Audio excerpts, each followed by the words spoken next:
এখন গাছপালা খুব রেয়ার দেখা যায়, চারিদিকে শুধু কংক্রিটের বাড়ি আর বাড়ি। সেই জায়গা থেকে দেখো আমার ঘরে অনেক গাছ আছে, এগুলো সব মায়ের হাতে লাগানো। স্নেক প্ল্যান্টটা একটা দুটো পাতা আছে এরকম গাছ এনেছিল, কিন্তু আজকে গাছটার অবস্থা দেখো কীরকম হয়েছে। আর এই ফুলটা অনেক রকমের ভ্যারাইটি জবা রয়েছে, অনেক রকম ফুল আছে, কিন্তু আজকে এই ফুলটা মেনলি ভিডিও করার কারণ হচ্ছে একসাথে দুটো ফুল ফুটেছে। আর যত জবা আছে সব থেকে এই জবার সাইজ হচ্ছে অনেক বড়। ক্যামেরাতে তোমরা অতটা হয়তো বুঝতে পারছো না, বিশাল বড়, এক একটা পুরো এক একটা বড় ছোট থালার মতন। ভীষণ সুন্দর দুটো জবা একসাথে ফুটে, আগুন কালারের জবাগুলো।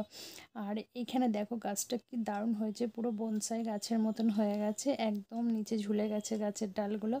এটা তো জানোই সবাই জেড প্ল্যান্ট, ভীষণ অপূর্ব লাগছে। অনেকে ক্রাসুলাও বলে।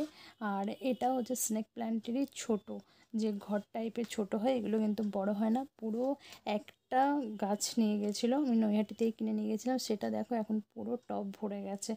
ভীষণ সুন্দর লাগছে দেখতে, এগুলো দেখলেই চোখটা জুড়িয়ে যায়। এরপরে তোমাদের আমি ঘরের কিছু ভিডিও দেখাবো, ওইটা দেখতে পেলে। প্রত্যেকটা রুমে সুন্দর সুন্দর কালার হয়ে গেছে।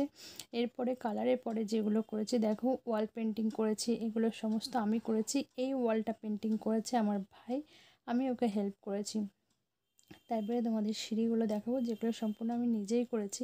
এই ওয়ালের ডিজাইনটা আমরা চয়েস করে এনেছি। এরপরে দেখো সিঁড়ির প্রত্যেকটা ধাপে ধাপে কত সুন্দর একটা ফুল গাছ দেওয়া হয়েছে, এগুলো আমি করেছি। ভীষণ সুন্দর, দুটো কালার রয়েছে এর মধ্যে, দেখতে পাচ্ছ ইয়েলো আর রানি কালার।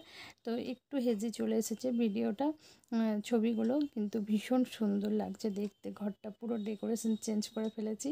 আর এরপরে এই রুমটা দেখো সুন্দর গ্রিন এবং লাইট গ্রিন দিয়ে করা। এইখানে এটা করেছে সোমনাথ, সম্পূর্ণ ডিজাইনটাও নিজে হাতে করেছে, এবং ওয়ালটা দেখো কত বিউটিফুল লাগছে।